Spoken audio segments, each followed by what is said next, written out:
câncer de mama, você sabe como prevenir e detectar? Na nossa roda de conversa hoje, mais uma vez, chamamos a professora Natália Bossari para falar conosco sobre o assunto. Eu sou a Márcia Guerra e junto com vocês vamos fazer a nossa roda de conversa aqui com a nossa especialista e uma grande militante nesta área.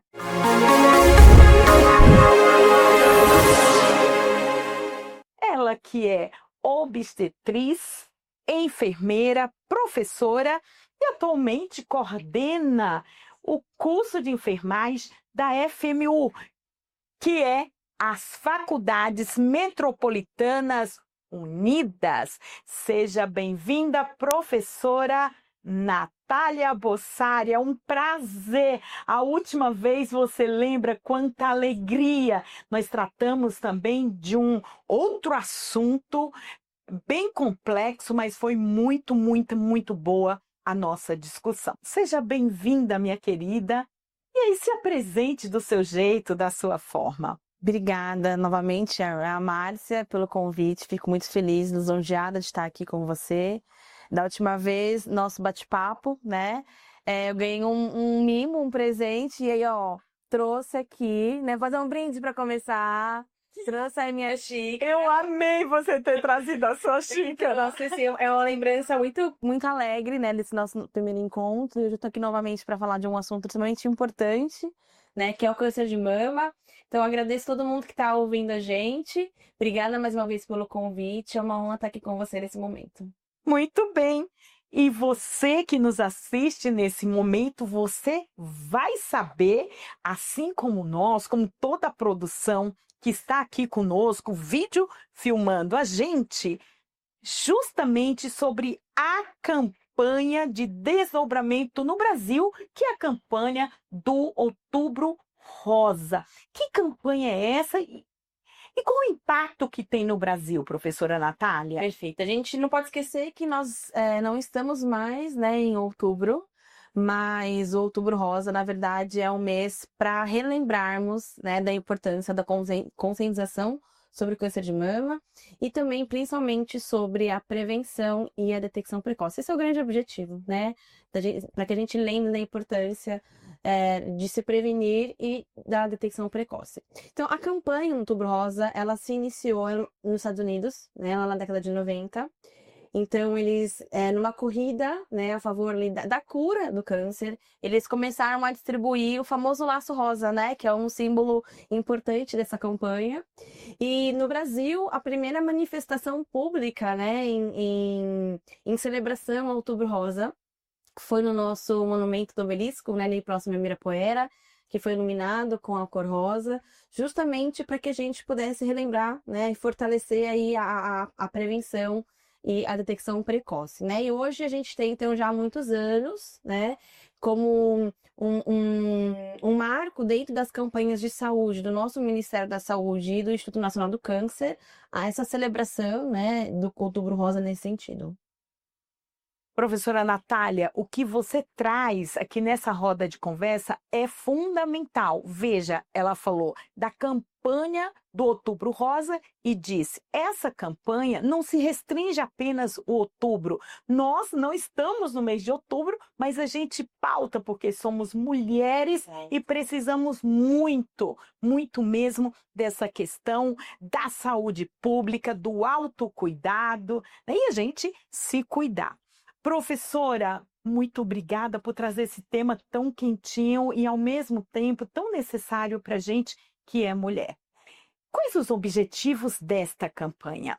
Então, na verdade, essa campanha ela tem como objetivo fundamental trabalhar a conscientização, né, sobre a prevenção. Então, a gente vai falar um pouquinho sobre isso, né, como a gente pode prevenir o câncer de mama, porque, de fato, pensando a nível de saúde pública, saúde coletiva, a gente precisa pensar na prevenção, né? Então, a gente sabe que o nosso Sistema Único de Saúde, sobretudo, tem o foco na prevenção. Então, essa um dos grandes objetivos da campanha, assim como a detecção precoce. Então, no cenário do câncer de mama já estabelecido, né, para que a gente possa detectar precocemente e ter maiores chances, né, de cura, sabendo que quanto mais cedo, maiores são as chances, né? Quando se detecta precocemente, a gente sabe que a gente tem cerca ali de 90 a 95% de chance de cura, né? Então, a prevenção e a detecção precoce, com certeza, são os grandes objetivos dessa campanha, seja a nível nacional ou internacional. Você que nos assiste nesse momento, com certeza pode ser uma mulher ou pode ter uma mulher que ama. Então, nesse sentido, passa esse conteúdo que é fundamental. Nós que estamos aqui, nós estamos na corrida, na luta contra o câncer. Professora Natália, quais são os fatores de risco e também aí os processos protetivos do ponto de vista do câncer de mama? O que a gente pode fazer nesse sentido? Perfeito. Quando a gente fala em prevenção ao câncer de mama, a gente fala na diminuição da exposição aos fatores de risco, né? E a gente divide os fatores de risco em três. Então, a gente tem os fatores de risco que são hereditários, né, e genéticos, que são os fatores de risco que não são modificáveis, né? A gente herda da nossa família, ou existe ali uma alteração genética que a gente não consegue modificar, né? Então, por exemplo, mulheres que têm um histórico familiar, né? Então, mãe ou pai, né? Lembrando que o câncer de mama também pode atingir os homens numa escala muito menor, né? Mas o histórico familiar de câncer de mama, principalmente em parentescos de primeiro grau, com menos de 50 anos, é um fator, né, importante.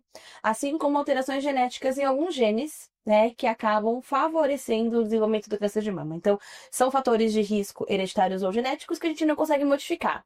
No entanto, a gente tem um grupo de fatores que são modificáveis, né? Então, a gente tem os fatores ambientais e comportamentais, então, o sedentarismo, a obesidade, a exposição, né, à radiação, são fatores modificáveis, A né? própria alimentação. A própria alimentação, exatamente. Então, são fatores de risco que a gente consegue modificar, implementando no dia a dia melhores hábitos de vida, por exemplo, né?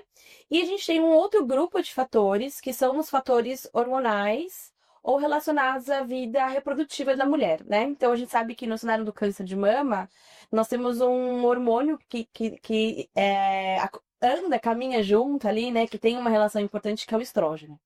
Então, o estrógeno, ele é produzido por todas as mulheres, ele é um hormônio extremamente importante, né, na vida da mulher. No entanto, a exposição prolongada a esse hormônio pode favorecer, né, ali, pode estar relacionado com o surgimento do câncer de mama. Então, esses fatores hormonais, eles estão relacionados à exposição a esse hormônio. Por exemplo, mulheres que fazem uso prolongado de contraceptivos hormonais, né? E aí que eu quero deixar claro que não é nenhum terrorismo contra os contraceptivos, eles são fundamentais, principalmente, né, para a saúde sexual e reprodutiva das mulheres, mas é a exposição prolongada, né? A reposição hormonal também, principalmente na menopausa, né? Quando é feita aí de forma prolongada por muitos anos, né? Então, é importante que a gente considere todos os fatores, né? Veja ali a vida dessa mulher.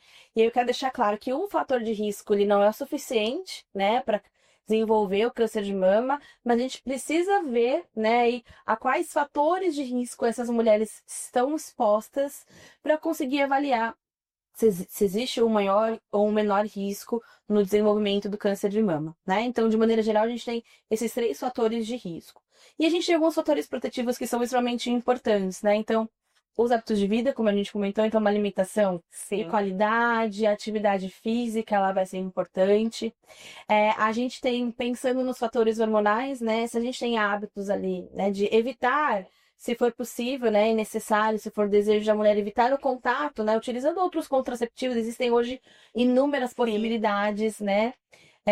E um fator muito importante que acho que vale ressaltar é a amamentação, né? A amamentação, ela traz inúmeros benefícios, né, para a mãe, para o bebê, e um desses benefícios é justamente a proteção contra o câncer de mama, porque enquanto ela amamenta, ela não está produzindo estrógeno, né? Então ela não se expõe a esse hormônio ali de forma muito prolongada. Então a amamentação, de fato, também é um fator protetivo, não só os benefícios que a gente já conhece, mas também pode proteger essa mulher no cenário do câncer de mama. Então, falando de prevenção, olhar esses fatores de risco, né? Olhar ali como eles se comportam na vida dessas mulheres para a gente evitar, né, com que elas se exponham a esses fatores, principalmente. Muito bem, quantas informações necessárias, né, para a gente espalhar, para a gente divulgar. Quanto mais pessoas a gente atingir do ponto de vista da informação, mas também da sensibilização. Porque muitas vezes, professora Natália, as pessoas têm a informação, mas precisa mudar a mente sobre este risco, né? E isso, gente, para todas nós, né? Literalmente, precisamos desta mudança de mentalidade para a questão do autocuidado. Por que eu estou falando isso? A gente, historicamente, né, eu vou falar aqui do ponto de vista da mulher, a gente cuida de todo mundo, a gente corre, a gente trabalha, a gente dá conta de filho, a gente dá conta de uma série de coisas, da gestão da casa, da gestão do trabalho, às vezes da gestão de empresa, da gestão das políticas públicas, porque nós estamos em todos os lugares. Contudo, muitas vezes a gente deixa de se cuidar. Isso posto, professora Natália, eu lhe pergunto, como que nós podemos detectar de forma precoce o câncer? Perfeito. Eu acho que, primeira coisa, né, é importante a gente ressaltar para que a detecção precoce efetivamente aconteça, que a mulher reconhecer quais são os principais sinais e sintomas, né? Então, de maneira geral, o principal sinal e sintoma do câncer de mama é a presença do nódulo, né? Então, o nódulo, muitas vezes a mulher, ela palpa, ela identifica, né, como um sinal importante, mas existem também outros sinais, né, que a gente pode, a própria mulher ou o profissional detectar durante o exame físico, né? Então, é importante a gente perceber a presença do nódulo, uma pele, né, uma textura da pele da mama alterada, avermelhada, aquele aspecto de casca de laranja, sabe a casca da laranja, né? Às vezes a gente observa a presença dessa textura, dessa coloração. E aí, como é que a gente faz para detectar precocemente e confirmar o diagnóstico, né, do câncer de mama? É importante. Então, a gente tem basicamente dois exames importantes, que é o exame clínico das mamas, né? E de maneira geral, tem que ser feito, a recomendação é que ele seja feito às mulheres a partir dos 40 anos. É um exame que é feito tanto pelo enfermeiro quanto pelo médico, na qual ele vai, né, com muito cuidado, explorar a mama através da palpação e da inspeção da observação para a identificação de possíveis sinais e sintomas. E a gente tem hoje a mamografia, né? E acho que isso é importante, a gente teve uma mudança, Sim. né, extremamente fundamental para a detecção precoce. Então, só para a gente entender quem está acompanhando, né? A gente tinha antes a realização da mamografia dos 50 aos 69 anos, né? A cada 2 anos. Hoje houve aí uma ampliação dessa faixa etária, sendo dos 50 até os 74 anos de idade, né? Então o SUS ele vai realizar a cobertura da mamografia para todas as mulheres dessa faixa etária. E a gente tem agora também, né, mediante a necessidade, as mulheres a partir dos 40 aos 49 anos, se elas precisarem, né, pela suspeita, por exemplo, de algum sintoma, elas também poderão realizar a mamografia no sistema público, né? Isso com certeza é primordial para que a gente consiga detectar o câncer de mama, pensando que não só esse tipo de câncer, mas tantos outros vêm sendo diagnosticados cada vez mais cedo, né? De muitas pessoas que vêm apresentando câncer de mama numa idade mais precoce, portanto, a ampliação, né, dessa período da faixa etária, né, ela vai ser fundamental para que a gente consiga rastrear isso muito mais cedo e aumentar a possibilidade, as chances de cura para essas mulheres. Muito bem, professora Natália. Nossa, quanta informação necessária.